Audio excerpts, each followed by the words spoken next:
हमारे चैनल को सब्सक्राइब करें और बेल आइकन दबाएं।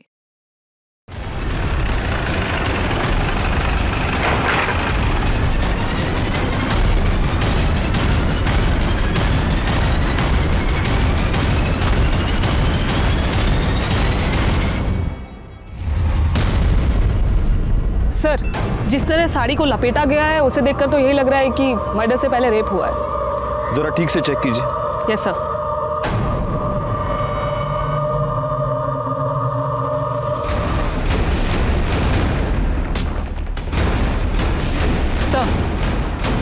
सर ये एक नहीं दो बॉडीज हैं। क्या? मेरा मतलब है सर, एक बॉडी में दो डेड बॉडी। बॉडी का निचला हिस्सा किसी आदमी का है और ऊपर का हिस्सा औरत का। यानी कि मर्डरर ने एक आदमी और एक औरत का मर्डर करके उनकी बॉडी को बीच से काट के आपस में सिल दिया।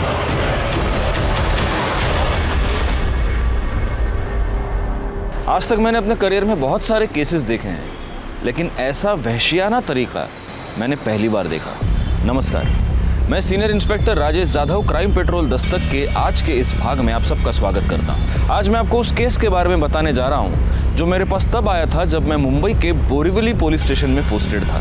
इस केस में दो लाशों को जिस तरह से एक साथ सिला गया था, उससे ये साफ था कि ये मर्डर नफरत की वजह से किए गए थे या फिर ये किसी साइको का काम था। वैसे देखा जाए तो इस केस में हमें दो लाशें मिली थी, लेकिन दो लाशें गायब भी थी। और अब हमारा ये काम था कि इन लाशों के बचे हुए हिस्सों को ढूंढना और ये पता करना कि मरने वाला आदमी और औरत आखिर कौन है, उनको इस तरह से मारने की वजह क्या है, और दो लाशों को एक साथ सिलकर ये मर्डरर एग्जैक्टली क्या मैसेज हमें देना चाहता है।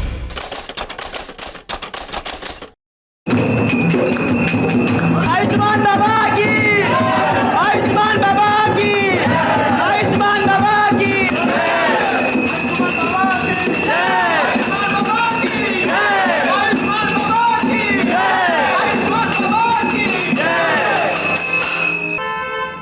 ये मेरी पत्नी है बाबा, डिप्रेशन का शिकार हो चुकी है, दिन रात दुखी रहती है बाबा, घर में बहुत क्लेश होता है, कृपया इसका इलाज कीजिए, हम लोग बहुत परेशान हैं बाबा।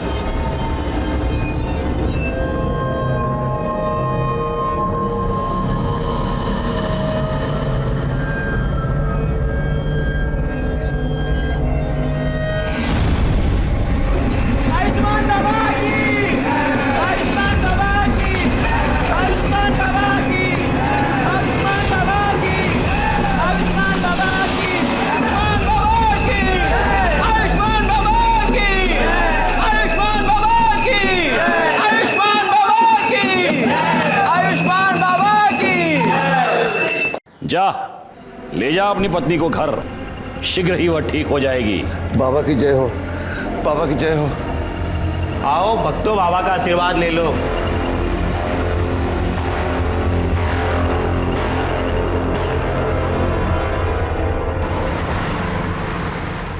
पानी आणि एक ग्लास आणते।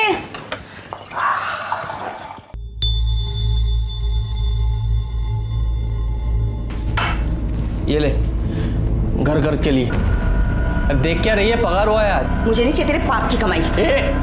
क्या बोलिस? पाप की कमाई? ये मेरी मेहनत का पैसा है। मेहनत का पैसा? हाँ, ये मेहनत का पैसा है तेरा या तेरे उस ढोंगी कमीने बाबा की पाप की कमाई है? ये बाबा को कुछ मत बोला, देख दांत तोड़ दूंगा मैं तेरे। तू भूल गया उसका क्या किया था? वो बाबा जो भक्ति के नाम पे दूसरी औरतों की चुम्मा चाटी करता है। देख, मुझे तेरा नहीं पता, पर मुझे बहुत शर्म आती है इस पाप की कमाई खाने में। चल तेरी तो मैं।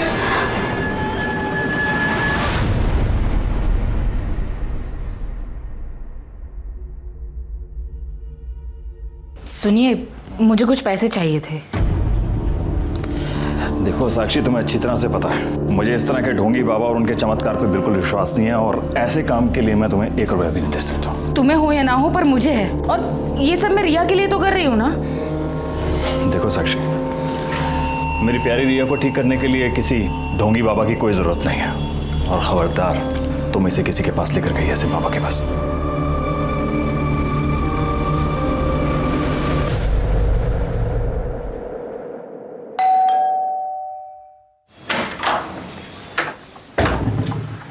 काजल, थोड़ी सी शक्कर मिलेगी? वाटी अनलेस? हाँ। चाटी।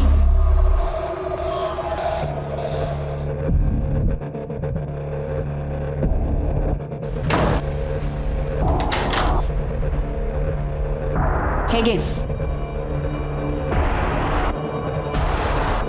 और कुछ भी चाहिए? Thank you.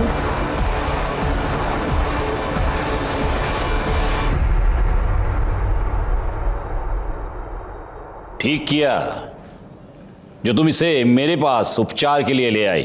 बाबा मेरी रिया चल तो सकेगी ना? अवश्य।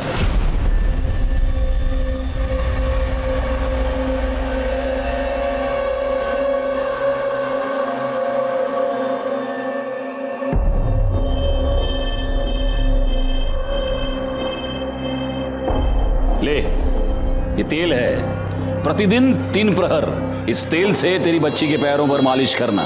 भगवान की कृपा रही, ये बच्ची चलने तो क्या, दौड़ने लगेगी। सच बाबा? सुना रिया, तू चलने लगेगी? अच्छा बाबा, प्रणाम।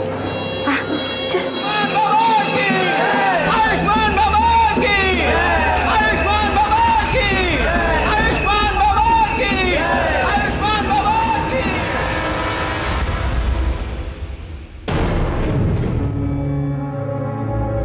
रिया बेटा, बेटा क्या हुआ? बाप रे, क्या हो गया है लोगों को? इतने घटिया लोग भरे पड़े हैं ना, रेप पर रेप के केस आ रहे हैं। अब 60 साल के बुड्ढे ने एक 20 साल की लड़की का रेप कर दिया, बताओ। रिया, रिया बेटा, रिया बेटा क्या हुआ? क्या हुआ बेटा? रो क्यों रो? क्या हुआ? ओ बेटा मुझे बताओ। अरे किसी ने कुछ कहा क्या? मुझे बताओ ना, क्या हुआ? अरे भाई ये रो क्यों रही है? क्या हुआ इसे? क्या हुआ बेटा? बेटा मुझे बताओ, क्या हुआ?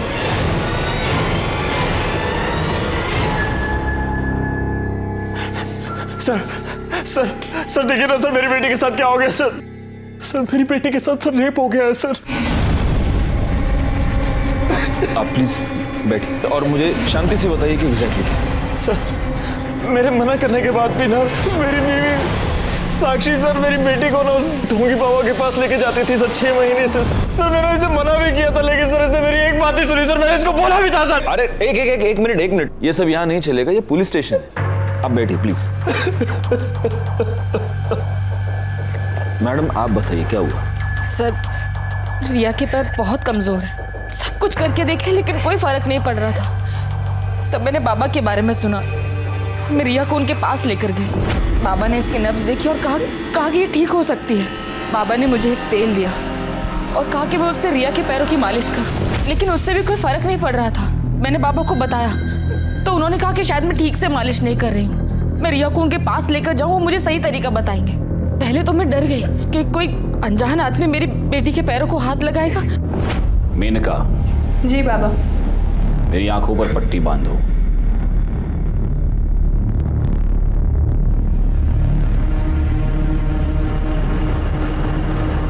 उसके बाद मुझे विश्वास हो गया कि बाबा ढोंगी नहीं है। लेकिन फिर 3 महीने पहले बाबा, वो आज मेरे पास फीस के लिए पैसे नहीं हैं। अरे रे रे रे रे रे रे रे, पैसे नहीं है तो कोई बात नहीं, अब पैसा ही सब कुछ थोड़ा ना है, क्यों बाबा, है ना? अब पैसा नहीं है तो उसके बदले कुछ और देना पड़ेगा। अलग चीज मतलब उसके बाद मैं तेल लेने के लिए अकेले आश्रम गई। वहां पर उन्होंने मुझे वेटिंग रूम में बैठने को बोला।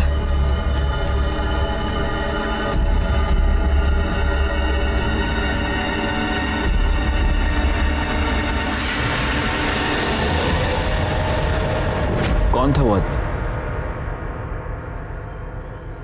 पता नहीं सर, लेकिन जब वो शायद तो देखा कि मेरे कपड़े मेरे साथ भी रेप हुआ था। उसके बाद 2 बार और ऐसा हुआ। 3 बार तेरे साथ रेप हुआ, तूने मुझे बताया तक नहीं? तुझे मजा आ रहा था रेप करने में, और मेरी बेटी को लेकर गई उस ढोंगी बाबा के पास। तुझे कितनी बार बोला था? तुझे कितनी बार बोला इसको मत लेके जाओ? 1 मिनट, अभी आप बैठेंगे प्लीज, वरना मुझे आपको बाहर निकालना पड़ेगा। रिया में इंप्रूवमेंट दिख रही थी। अगर मैं तुम्हें बताती तो तुम ट्रीटमेंट रुकवा देते, इसलिए मैंने नहीं बताया। लेकिन फिर 4 दिन पहले 13 तारीख को मैं रिया को लेके आश्रम गई। आर्यमान ने हमें कहा कि हम वेटिंग रूम में वेट करें, बाबा बाहर गए। उनके शिष्य ने हमें एक शरबत पिलाया, जिसे पी के हम दोनों बेहोश हो गए। लेकिन बेहोश होने से पहले मुझे याद, आर्यमान मुस्कुरा रहा था। मुझे लगा कि फिर से, लेकिन जब मुझे होश आया तो मेरे साथ कुछ भी नहीं हुआ था। लेकिन रिया वहां से गायब थी।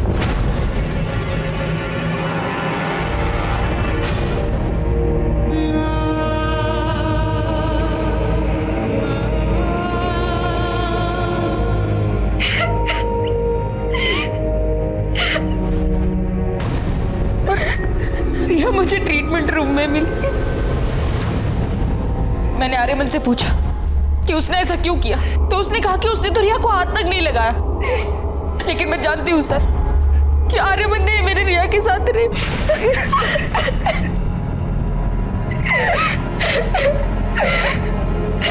बेटा, क्या तुमने उस आदमी को देखा? वो आर्यमान ही था?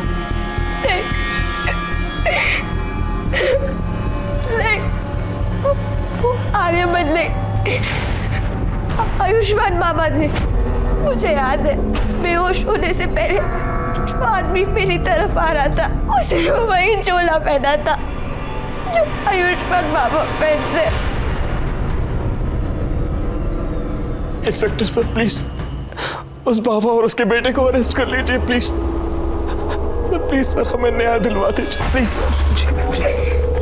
कामनी मैडम, बच्ची को मेडिकल एग्जामिनेशन के लिए ले जाइए। आप भी जा सकते हैं।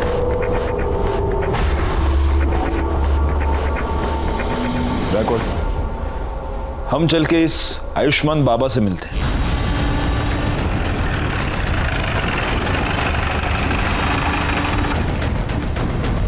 साक्षी हम पर ऐसे आरोप कैसे कर सकती है अपने बाबा के बारे में? देखिए, आपको जो कुछ भी कहना है आप पुलिस स्टेशन चलकर कहिए। चलिए। साहब एक मिनट बेटा, ये कोई आम आदमी चलते फिरते आदमी नहीं है, बाबा है आयुष्मान बाबा। और इनके भक्तों को पता चला ना कि आपने इनको ऐसे उंगली भी लगाई है, दंगे भड़क जाएंगे साहब, बता रहा हूँ। दंगे वंगे बाद में, सबसे पहले तो तेरे को उठा के अंदर डाल दूंगा। चल यार ना, चलिए चलिए, मैं कह रहा हूँ कर रही है। ये सत्य नहीं है। सभी भक्तों को वही शरबत ग्रहण के लिए दिया गया था। उनमें से किसी को कोई समस्या नहीं हुई। आप चाहे तो दूसरे भक्तों से पूछ सकते हैं। बाबा 13 तारीख को आश्रम में थे ही नहीं, वो एक भक्त के यहाँ आमंत्रित थे। मैं स्वयं पूरा दिन उनके साथ ही था। हम लोग शाम को आश्रम एक साथ ही लौटे थे। सर मैं तो ज़्यादातर अकाउंट केबिन में ही रहता हूँ, तो बाहर क्या चलता है क्या नहीं चलता मेरे को नहीं मालूम। सच है, भगवान भी इंसान को नहीं पहचान सकता। मैंने साक्षी और उसकी बेटी को बहुत सहायता की थी, फिर भी न जाने क्यों उसने मुझ पर ऐसे घृणित आरोप क्यों लगाए। लेकिन आपको क्या लगता है बाबा, मतलब क्यों लगाए होंगे उसने ऐसे घृणित आरोप आप पर? एक ही कारण हो सकता है। अच्छा? मेरे उपचार के पैसे देना नहीं चाहती होगी, अन्यथा मदद जो करता है उसे ऐसे प्रत्युत्तर में ऐसे घृणित आरोप कोई नहीं लगाता। लेकिन उसकी चूक हो गई, वो चूक गई। 13 तारीख को पूरा दिन हम आश्रम में थे ही नहीं। सर इसके असिस्टेंट गणेश ने भी यही कहा कि ये लोग शाम को वापस आए थे। क्योंकि यही सत्य है, हमारा शिष्य गणेश पूरा दिन हमारे साथ था। और जिस भक्त के यहां हम पूरा दिन उपस्थित थे, आप उनसे भी पूछ सकते हैं। दोनों को आशीर्वाद है मेरे। अब हम यहां से प्रस्थान करेंगे। अरे नहीं नहीं नहीं नहीं, प्रस्थान वस्थान आप कुछ नहीं कर सकते अभी। क्या है बाबा, आप रेप अक्यूज्ड हैं, तो अब आप यहीं रहेंगे। बैकवर्ड, बाबा को उनकी कुटिया दिखा दो। अब अगले कुछ दिन तक भजन पूजन कीर्तन कीर्तन वहीं पे ले जाओ। चलिए। देखिए ये गलत है। लड़की के कंप्लेन के बाद आयुष्मान बाबा को पुलिस ने रेप के केस में अरेस्ट कर लिया है। अभी भी तुझे लगता है कि तेरा बाबा ढोंगी नहीं है? काजल चुप बैठ, मैं बाबा को बहुत पहले से जानता हूँ, वो ऐसा कर ही नहीं सकते। और अगर रेप हुआ भी है ना तो बाबा ने नहीं किया है, वो उस कमीने आर्यमान ने किया है, क्योंकि वो आर्यमान एक नंबर का। अच्छा, तो फिर पुलिस ने तेरे बाबा को क्यों पकड़ा? हाँ, संभल के रहे, हाँ संभल के रहे, कहीं बाबा तुझे भी अरेस्ट ना करवा दे। सर, ये रही रिया की मेडिकल रिपोर्ट। इस रिपोर्ट के मुताबिक रिया की बॉडी पर कोई सीमन नहीं मिला है। ये तो एक्सपेक्टेड ही था। 4 दिन बाद वो लोग कंप्लेंट लिखवाने आए थे। 4 दिन बाद हमें क्या मिलने वाला था? सर एक बात और, रिया की मेडिकल रिपोर्ट से पता चला है कि उसके साथ सेक्स हुआ है, वो वर्जिन नहीं है। नहीं, लेकिन कमली मैडम, ये बात लेकर हम कोर्ट में नहीं जा सकते। बाबा का वकील पहली हियरिंग में ये साबित कर देगा कि रिया खुद सेक्सुअली एक्टिव थी और अब उसके माँ बाप बाबा को फंसाने के लिए ये सब चाल चल रहे हैं। नहीं, हमें कोई ऐसा पुख्ता सबूत चाहिए जिससे हम ये साबित कर पाए कि रेप बाबा ने किया है।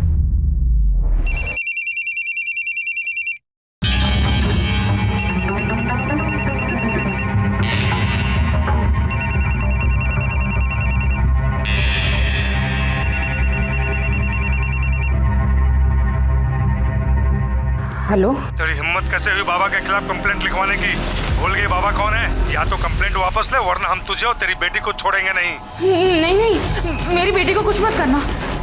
वो कौन है? कौन है? कौन है? कौन बोल रहा है? हिम्मत है तो सामने आके बात कर। अरे फोन पे क्या धमकी दे रहा है? आ सामने। हेलो हेलो, काट दिया। जो भी ऐसे छोड़ूंगा। कहाँ जा रहे हो? अरे पुलिस को इन्फॉर्म करने जा रहा हूँ। नहीं, उसने धमकी दी है। साक्षी, तुम अब भी नहीं समझ रही हो, हमें पुलिस को इन्फॉर्म करना पड़ेगा। ये सब बंद होना चाहिए। नहीं, आप मेरी बात सुनिए ना। साक्षी प्लीज, देखिए मेरी बात सुन। प्लीज साक्षी।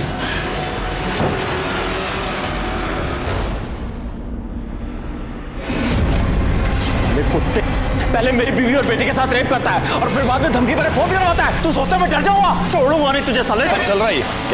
क्या कर रहे हैं आप? सर देखिए ना सर, मेरी बीवी के फोन पर सर किसी प्राइवेट नंबर से धमकी भरे फोन आ रहे हैं सर। कह रहे कंप्लेंट वापस ले लो, नहीं तो आपकी बेटी और बीवी को। सर कुछ कीजिए सर। एक मिनट। बैकवर्ड, ये नंबर नोट कर लो और ये नंबर ट्रेस करो, पता करो ये नंबर किसका है, कहाँ से आया है। आप प्लीज इनके साथ जाइए, प्लीज। चला कमाल लगा, चला।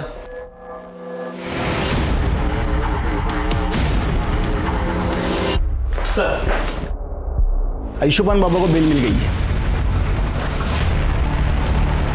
ये तो नहीं था। सिवाय इनकी कंप्लेंट के हमारे पास है ही क्या? फॉर्मेलिटीज पूर्ण कर। सर,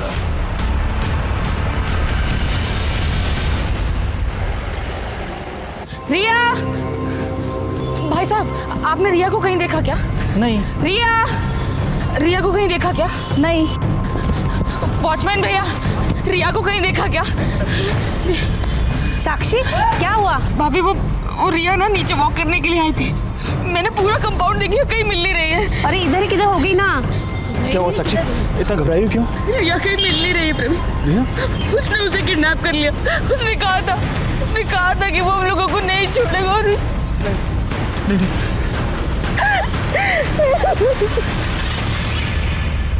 हरामखोर, रिया का रेप तूने किया है ना, मुझे सब पता है। क्या रे बड़ाऊ, मैं किया है, क्या लगा के रखा है?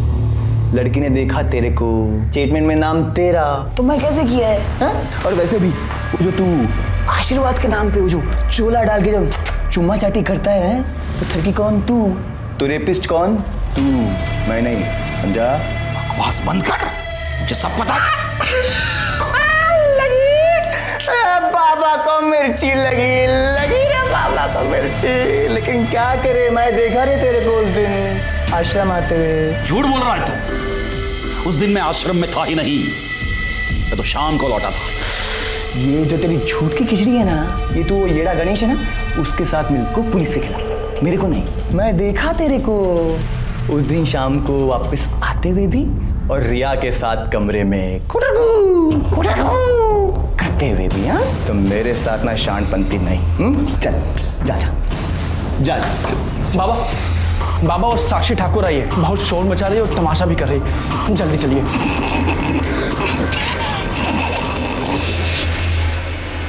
सर, हमारी बेटी रिया गायब हो गई है सर, उसे बचा लीजिए सर। उन्हीं लोगों ने सर किया है ये सब।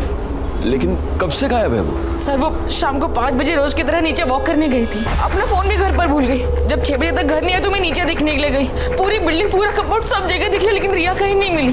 सर उस बाबा ने ये किडनैप किया है सर। सर मेरी बेटी को बचा लीजिए सर। देखिए आप निश्चिंत रहिए, हम जरूर रिया को ढूंढ निकालेंगे।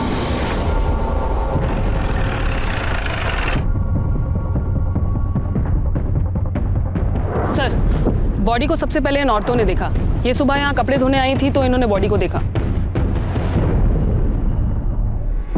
सर, बॉडी पे कई जगह खरोच के निशान हैं और ये देखिए गर्दन पे जो मार्क है उसे देखकर तो यही लग रहा है कि मौत गला घुटने से हुई। एक मिनट पूरा चेहरा टर्न करना।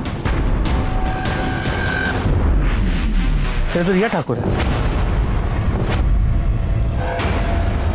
देखिए आसपास जरा चेक कीजिए, कोई क्लू मिलता है क्या? सर ये तो बैसाखी मुझे वहाँ पे मिली।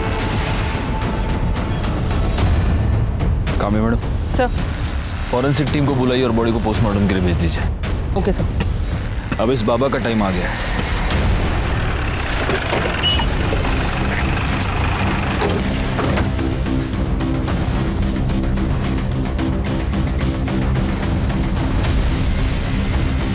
यहाँ तो ताला लगा हुआ है। सुनिए, ये इस आश्रम को ताला क्यों लगा हुआ है? पता नहीं साहब, हम तो जब सुबह दुकान पे आए तो देखा कि ताला लगा है।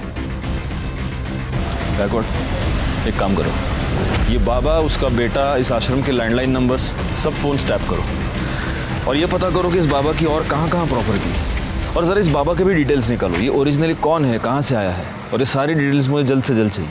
सर पुलिस ने लड़की की पहचान रिया ठाकुर के नाम से की है। ये वही रिया ठाकुर है जिसने आयुष्मान बाबा पर बलात्कार का इल्जाम लगाया था। याद है ना तुम्हें, इसी बाबा ने तुम्हारे सामने मुझे किस किया था। तब तुम ऐसे ही बस मुंह खोलकर उसे देख रहे थे। तुम्हारी इन्हीं हरकतों से ना उसे बढ़ावा मिला है और आज देखो उसने एक छोटी सी बच्ची को मार के फेंक दिया। पर तुम आज भी ना बस ऐसे ही खड़े रहना, कुछ मत करना और जाप लगाते रहना कि तुम्हारा बाबा इनोसेंट है ना? सर कल रात को जब ड्यूटी खत्म होने के बाद आप घर चले गए तो एक आदमी ने कॉल किया था। वो कह रहा था कि रिया मर्डर केस के बारे में कुछ जानता है और आपको बताना चाहता है। मैंने उससे कहा कि आप घर चले गए तो उसने कहा कि मैं दोबारा कॉल करूंगा। उसने फ़ोन कट कर दिया और अभी तक उसको कॉल नहीं है। मैं सुबह से ट्राई कर रहा हूँ उसको कॉल करने की, लेकिन मोबाइल स्विच ऑफ आ रहा है। जोशी, पता करो ये नंबर किसका है, हो सकता है इससे हमें कोई इंपॉर्टेंट लीड मिले। Yes sir. सर रिया ठाकुर की पोस्टमार्टम रिपोर्ट के मुताबिक पहले उसके साथ रेप हुआ था, फिर 18 तारीख की शाम 7 और 8 बजे के बीच उसका गला घोट के उसे मार दिया गया। बॉडी पर सीमेन या कोई ऐसी चीज़ मिली जिससे मर्डरर को आइडेंटिफाई कर पाए? नहीं सर, बॉडी की फोरेंसिक रिपोर्ट 2 दिन बाद आएगी। 2 दिन? ठीक है, तब तक वेट करते, हो सकता है उससे कोई क्लू मिले। सर आयुष्मान ट्रस्ट के नाम से आयुष्मान बाबा की 4 प्रॉपर्टीज है, बोरीवली, दहिसर, वसई और विरार में। लेकिन चारों प्रॉपर्टीज में कोई रहता नहीं है, वहाँ पे ताला लगा हुआ है। रिकॉर्ड, एक काम करो, इन चारों जगहों पर सिविल में अपने आदमी रख दो 24 घंटे। पता नहीं क्यों मुझे ऐसा लगता है कि बहुत जल्द यहाँ पर कोई रहने आएगा। सर हमने आयुष्मान बाबा की डिटेल्स निकाली तो पता चला कि ओरिजिनली वो विरार का रहने वाला है और कुछ साल पहले किसी रामनारायण तिवारी नाम के वैद्य को असिस्ट कर रहा था, उसका कंपाउंडर था। बैकवर्ड, एक काम करो, इस रामनारायण तिवारी वैद्य से पूछताछ करो और इस बाबा के बारे में जितनी डिटेल्स हो सके उतनी डिटेल्स निकालो। सर वो हमारे पास 3 साल काम किया था, हमने उसको सब सिखा दिया था। मालिश करना, हड्डी बिठाना और आयुर्वेद तरीके से उपचार करना, दवाई बनाना भी। लेकिन था बड़ा होशियार, हर काम फटाफट सीख जाता था। लेकिन उसे एक आदत थी, वो आयुर्वेद और एस्ट्रोलॉजी की किताब पढ़ने का बड़ा शौक था। जरा सा भी समय मिले किताब खोल के पढ़ने लगता था। फिर एक दिन आया, कहने लगा कि हम कल से काम पर नहीं आएंगे। हम कहा काहे? बहुत उससे कहा कि रुक जा, लेकिन नहीं रुका, वो चला गया। 1 साल बाद सुनने में आया कि साकिब खान जो है आयुष्मान बाबा बन गए। एक मिनट, ये साकिब खान कौन है? अरे वही आयुष्मान बाबा जो है वही साकिब खान है। मुस्लिम से हिंदू नाम बदल के बाबा बना। और ये आर्यमन उसका बेटा इमरान। हाँ, जब उसकी जोरू मरी तो इमरान 2 साल का रहा होगा। तो इसने माँ का भी प्यार दिया, बाप का भी प्यार दिया। बहुत लाड करता था और लाड प्यार के चक्कर में लड़का खराब हो गया। अच्छा, ये आयुष्मान बाबा मतलब आपका साकिब खान जब भी आपके पास काम किया करता था तो जो महिला इलाज करवाने के लिए आती थी उनके साथ कभी उसने बदतमीजी की थी? ना, कभी कोई बदतमीजी नहीं। अच्छा, उसके किसी रिश्तेदार को आप जानते हैं? नहीं, बस परिवार का मालूम था, सो हमने बता दिया। सर साक्षी ठाकुर को जिस प्राइवेट नंबर से थर्ड कॉल आ रहे हैं वो पिछले 24 घंटे में अलग अलग लोकेशन पर ऑन ऑफ हो रहा है। आपने ट्राई करके देखा? हाँ सर, हमने कई बार ट्राई किया पर हर बार ऑफ बता रहा है। और सर एक बात और, ये नंबर सूरज यादव के नाम पर रजिस्टर्ड है। हमने उसके घर का भी पता किया पर वो एड्रेस भी फेक निकला। आप लगातार ये नंबर ट्राई करते रहिए और उसकी लोकेशन ट्रेस कीजिए। सर, कल रात को जिस नंबर से कॉल आया था वो मोबाइल नंबर किसी निखिल परांजपे के नाम पे रजिस्टर्ड है। निखिल परांजपे? Yes sir. निखिल परांजपे तो आयुष्मान बाबा का अकाउंटेंट है, यानी कि वो हमें कोई इन्फॉर्मेशन देना चाहता है। हम यहाँ बैठे बैठे उसके फ़ोन का वेट नहीं कर सकते। कामड़ी मैडम, एक काम कीजिए, आप फौरन जाके निखिल परांजपे के बारे में पता कीजिए। Yes sir.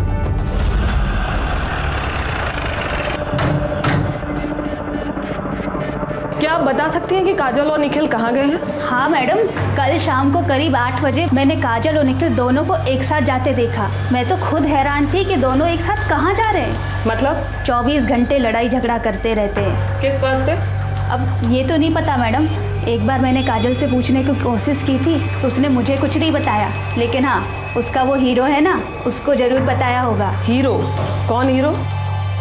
अब ये तो ज़्यादा तो मुझे कुछ नहीं पता, लेकिन हाँ, कुछ हफ्तों पहले जब मैं मार्केट से घर वापस आ रही थी तब मैंने देखा कि वो काजल का बॉयफ्रेंड था।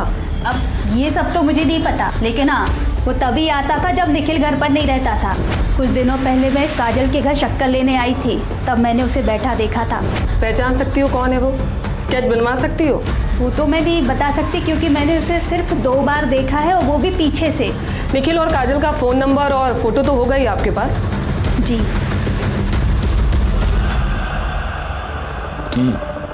मतलब आयुष्मान बाबा सादिक खान है जो फ्रॉड करने के लिए एक हिंदू बाबा बना। गायकवाड़, मैंने तुम्हें उसके प्रॉपर्टीज पर नजर रखने के लिए कहा था, उससे कुछ पता चला? नहीं सर, अब तक तो वहाँ कोई भी नहीं आया और आसपास के लोगों से पूछताछ की तो समझा कि उन प्रॉपर्टीज में हमेशा ताला होता है, वहाँ किसी को आते जाते देखा नहीं है। उसके बैंक अकाउंट चेक किए? उसे पैसे की जरूरत तो पड़ती होगी। वहाँ से भी कोई लीड नहीं मिल पाया। जब से बाबा गायब हुआ है अकाउंट्स में ना कोई पैसे डिपॉजिट हुए हैं ना ही विड्रॉ। बड़ी अजीब बात है, एक फ्रॉड बाबा गायब होता है, उसके साथ उसका अकाउंटेंट गायब होता है और साथ में अकाउंटेंट की बीवी भी गायब होती है। अच्छा, अभी कामड़ी मैडम ये बता रही है कि बीवी का किसी के साथ अफेयर चल रहा था। हो सकता है इन दोनों के बीच में बहुत झगड़े थे इसीलिए उसका अफेयर चल रहा था, या फिर उसका अफेयर चल रहा था इसलिए झगड़े थे। कोई और रीजन लगता है? सर मुझे तो लगता है झगड़े का रीजन उसकी बीवी का एफआईआर ही हो सकता है। लेकिन अगर ऐसा है तो कल शाम को दोनों एक साथ कहाँ पर गए थे? कहीं ऐसा तो नहीं कि मर्डरर को पता चल चुका था कि निखिल पुलिस को कोई इन्फॉर्मेशन देने वाला है, इसलिए इन दोनों मियाँ बीवी को साथ में कहीं पर बुला लिया? सर मुझे लगता है कि ये निखिल काजल और उसके बॉयफ्रेंड को कन्फ्रंट करना चाहता था, इसलिए उन्हें साथ लेकर गया, मगर काजल और उसके बॉयफ्रेंड ने निखिल को गायब कर दिया और दोनों भाग गए। पॉसिबल, लेकिन फिर भी ये थियरी है गायकवाड़। हम कंफर्म ये नहीं कह सकते कि निखिल अपनी बीवी के अफेयर की वजह से गायब है या फिर बाबा की वजह से। और गायब होकर गया कहाँ है? सर, गोरे के जंगल एरिया में एक लाश मिली है।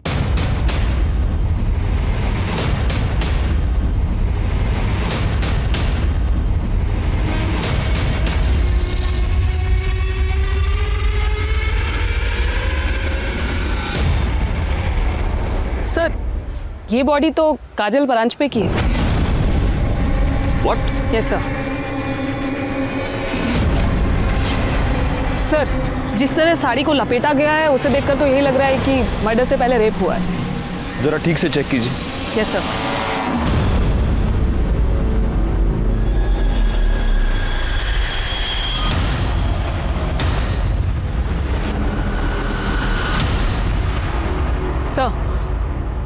सर, ये एक नहीं 2 बॉडीज हैं। क्या? मेरा मतलब है सर, एक बॉडी में 2 डेड बॉडी। क्या बात कर रही हैं आप कामड़ी मैडम?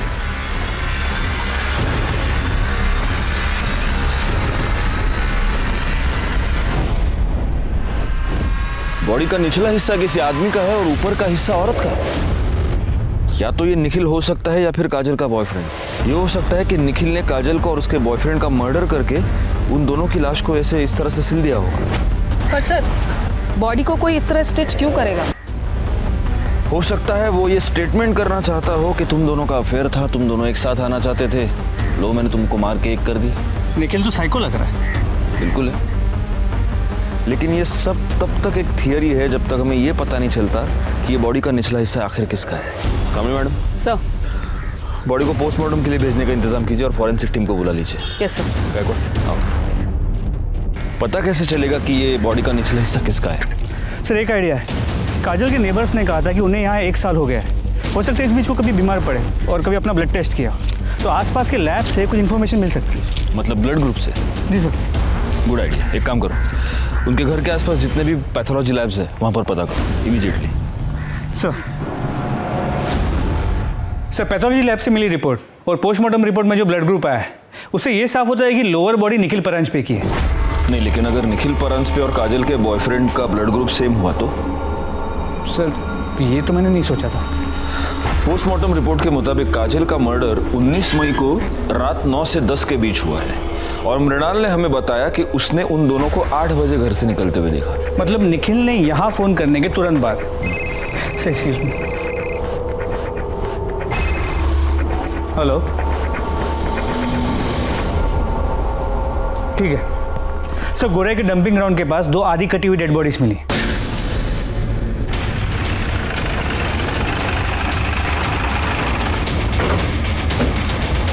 सर मैंने ही आपको फ़ोन किया था।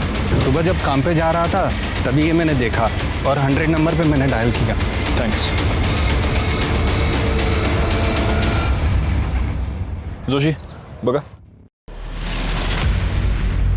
सर ये बॉडी तो निखिल की है। मतलब इसे इतना तो क्लियर हो गया कि उस बॉडी का निचला हिस्सा निखिल का था। सर सिर के पीछे गहरी चोट है, हो सकता है मौत की वजह ये चोट ही हो। सर ये देखिए।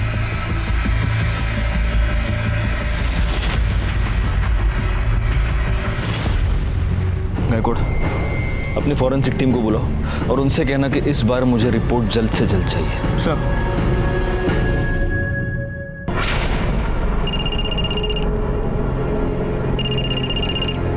हाँ सर। कोई अपडेट? सर मैं यहाँ पे कब से नज़र रखे हुए हूँ लेकिन कोई हलचल नहीं। सर मैं यहाँ पे कब तक रुकूँ? वो बोलता हूँ मैं, लेकिन अभी के लिए वहाँ पे नज़र रखो। ठीक है सर, ओके।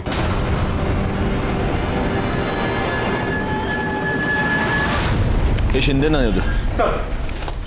गायकवाड, आयुष्मान बाबा त्याच्या मुलाबद्दल काय कळलं का? नहीं सर, पण लवकरच समझे।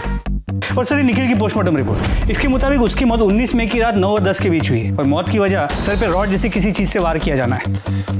इसका मतलब सिर्फ घर से निकलते वक्त ही नहीं बल्कि मर्डर के वक्त भी ये दोनों मियाँ बीवी एक दूसरे के साथ ही थे। गायकवाड एक काम करो, हमें जहाँ पर ये दोनों सिली हुई बॉडीज मिली पता करो कि मर्डर के टाइम पे वहाँ आसपास कितने मोबाइल नंबर एक्टिव थे और उन नंबर्स को बाबा, उसके बेटे और बाकी के असिस्टेंट के नंबर के साथ मैच करके देखो। सर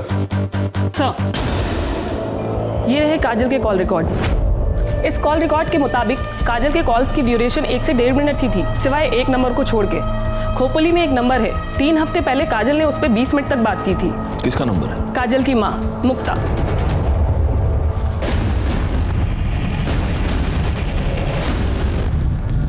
बड़ी अभागन थी मेरी काजल। तिच्या नशिबात सुखच नव्हतं। हम जब पालघर के पास नांदोर गांव में रहते थे तब काजल दूसरे बिरादरी के लड़के के साथ भाग गई। पूरे गांव ने हमें बेदखल कर दिया। हम लोग दर दर भटकने लगे, कभी यहाँ गावात कभी त्या गावात। अभी 1 महीना पहले नवीन को यहाँ काम मिला। 3 हफ्ते पहले आपकी काजल से बात हुई थी? हो सर, 1 महीने पहले की बात है सर। मेरी जानने वाली को मुंबई में काजल बाजार में टकरा गई। उसने मुझे फोन किया, काजल ठीक है, और उसने काजल का नंबर दिया। मैंने सोचा मैं उससे बात नहीं करूंगी,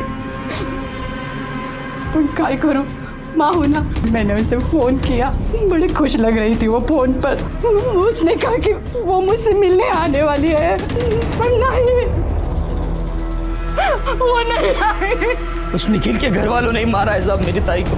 साहब हमारी ताई उसे कभी पसंद नहीं थी, हम लोग अलग बिरादरी के ना, इसीलिए। वैसे 19 तारीख को तुम कहाँ थे? मैं काम पे था साहब, विट्ठल और मैं साथ में ही काम पे जाते। विट्ठल कौन? हमारा पड़ोसी, इधर बाजूला रहा था। निखिल की फैमिली का नांदौर का एड्रेस है आपके पास? ठीक है सर, विट्ठल ने कंफर्म किया है। 19 मई को नवीन उसके साथ सुबह से शाम तक गोडाउन में ही था। एक काम करते, निखिल के घर चलकर पता करते कि इस नवीन की बात में कितनी सच्चाई है। मैंने कितनी बार निखिल को समझाया था कि काजल तेरे लिए ठीक नहीं है, फिर भी उसने मेरी एक बात नहीं मानी। इसलिए तुमने उन दोनों का पता लगाया, उनका मर्डर किया और अपना बदला पूरा किया। क्या बात कर रहे हो साहब?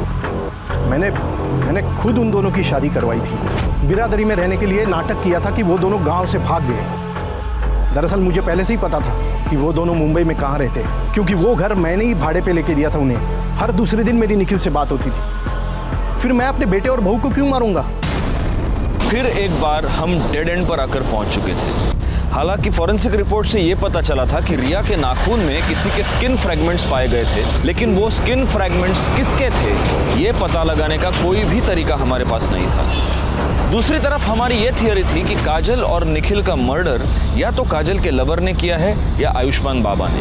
काजल और निखिल के मर्डर स्पॉट पर एक्टिव नंबर्स का हम इंतजार कर रहे थे और हमें इंतजार था सूरज यादव का भी, जिसे ट्रेस करना काफी मुश्किल हो रहा था क्योंकि उसका मोबाइल नंबर लगातार ऑन ऑफ हो रहा था। ऐसे में आयुष्मान बाबा के प्रॉपर्टीज पर नजर रखने का हमारा प्लान कामयाब हो गया जब हमें यह पता चला कि उसकी वसई की प्रॉपर्टी पर कोई आया है।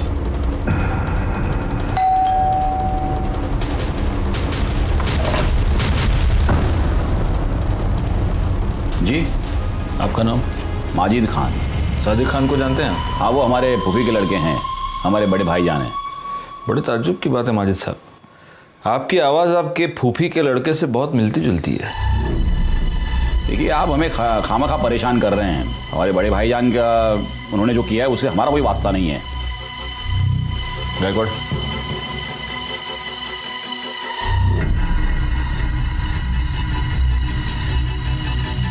बड़े ताज्जुब की बात है। सिर्फ आवाज ही नहीं, आपके हाथ पर चोट का निशान भी आपके फूफी के लड़के से मिलता जुलता है। सुनिए मेरी बात सुनिए। आयुष्मान बाबा, अब तेरे आशीर्वाद देने के दिन खत्म हो गए, अब हम तुझे आशीर्वाद देंगे। सर, मुसलमान होके मैं आयुर्वेद या ज्योतिष का धंधा नहीं कर सकता, इसलिए फिर सादिक खान से मैं आयुष्मान बाबा बन गया। सर, मुझे बहुत जल्दी फेमस होना था, बहुत जल्दी बहुत सारे पैसे कमाने थे, इसीलिए वो लिप किस वाला आइडिया लगाया। साक्षी और रिया के अलावा और कितनी औरतों का रेप किया है? नहीं सर, मैंने किसी का रेप नहीं किया है सर। न मैंने न मेरे बेटे ने सर किसी का बेजा फायदा नहीं उठाया है। मानता हूँ सर कि वो बदजबान है, थोड़ा सा बेकाबू हो गया है, लेकिन सर वो ऐसा कुछ करेगा, किसी को इस तरह नुकसान पहुंचाएगा, ये मैं नहीं मानता। वो बेकाबू हो गया या तूने होने दिया? सर, शुरू में मैंने उसे काबू में करने की कोशिश की, लेकिन इसको मशवरा देना सिखाऊं कैसे? आज के बाद अगर मेरे को मशवरा दिया ना जबरन, तो साले पूरी दुनिया को बता देगा मैं कि तू कोई बाबा नहीं है रे, तू मुसलमान है क्या? हाँ, चल चल अब खड़ा हो, 25,000 लेके तो। अरे ऐश करने की, अरे चल जा खड़ा हो। लाता। अच्छा ये बता, निखिल के साथ तूने क्या किया? निखिल के साथ? सर, उसके साथ मैं क्यों कुछ करूंगा? क्योंकि तुझे ये पता चल चुका था कि रिया मर्डर केस में निखिल हमें कोई इन्फॉर्मेशन देने वाला था। नहीं सर, मुझे इसके बारे में कुछ नहीं पता है, बल्कि मैं तो उसे नौकरी पर भी नहीं रखने वाला था जिस दिन से मैंने काजल के बारे में सुना है। मतलब सर, वो काजल को भगाकर शादी करके मेरे पास आया था मुंबई। काजल को मेरे पास इसलिए लाया था कि ताकि मैं उसको आशीर्वाद दूँ, और फिर मेरे पास नौकरी मांगने लगा, और उस वक्त मेरे पास एक अकाउंटेंट की जॉब खाली थी, तो मैंने कहा था उसे कि मैं उसे नौकरी दूंगा। तो ठीक है, कल से तुम यहाँ नौकरी पे आ जाना।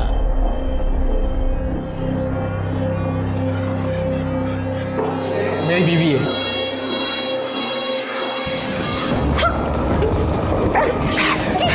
आर्यमन, ये क्या बदतमीजी है?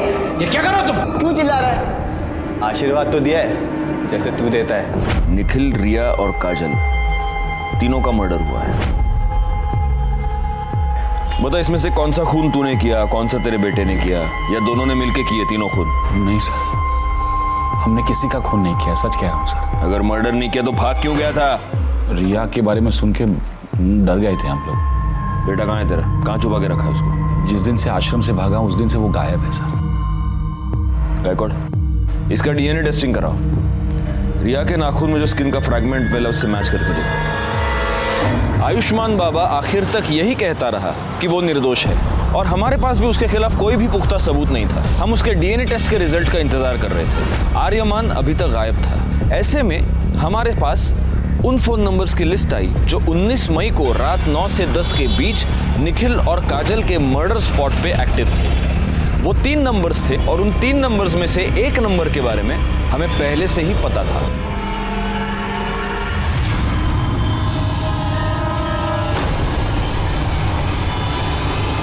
ताई की वजह से हमने बहुत दुख देखे थे साहब। मैं उससे बदला लेना चाहता था, पर पता नहीं था कि वो कहाँ रहती है। फिर पता चला कि आई को उसका फ़ोन नंबर मिला है। तो तू पहली बार में ही कामयाब हो गया। तूने काजल को फ़ोन करके गोराई बुलाया और वहाँ पे तूने उसको मार दिया। नहीं साहब, पहले मैं उसके घर गया था उसको मारने के लिए, लेकिन तब उसकी पड़ोसी ने मुझे देख लिया और दूसरी बार अखबार वाला पैसे लेने आया था। तो वो तू था जिसको मृणाल ने देखा था? मैंने सोचा कि ताई को किसी ऐसी जगह ले जाके मारना होगा जहां मुझे कोई देख नहीं पाए। हाँ बोलो नवीन। वो कुछ काम से मैं मुंबई आया था, तो आपसे कुछ ज़रूरी बात करनी है, मिलना था। अरे पर ताई, मैं वो सब आपको मिल के बताता हूँ। आप एक काम कीजिए, आप मुझे गुराई के पास आके मिलिए। अच्छा ठीक है, मैं आती है। क्या हो गया, यहाँ क्यों बुलाया? घर आ जाता ना। छोड़ूंगा नहीं। छोड़ उसे। देखा, मैंने तुझे कहा था ऐसे सुनसान जगह पे बुलाया, जरूर कुछ गड़बड़ है। सब उसके बाद मैं घर जाके विट्ठल को मना लिया, ताकि कल को अगर पुलिस पूछे तो उनसे झूठ कहे कि मैं दिन भर उनके साथ था। लेकिन तू अपने मोबाइल को नहीं मना पाया और तेरी मोबाइल लोकेशन ने तुझे फंसा दिया। निखिल और काजल के मर्डर की चार्जशीट फाइल करो इसके ऊपर।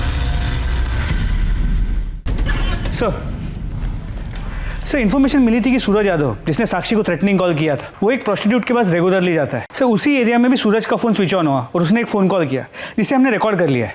सर सुनिए वो क्या कह रहा है।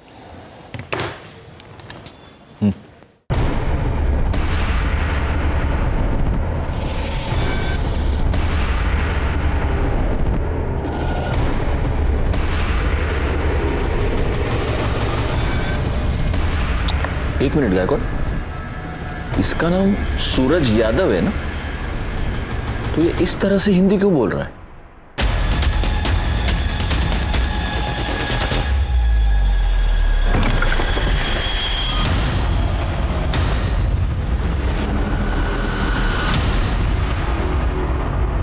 क्या बुलाऊं तुझे? आर्यमान, इमरान या फिर सूरज यादव?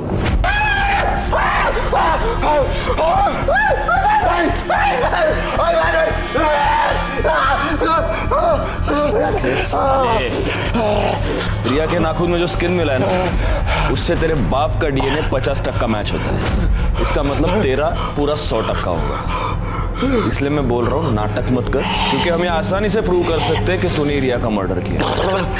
बोल। साहब, साक्षी और रिया का रेप नहीं किया है साहब।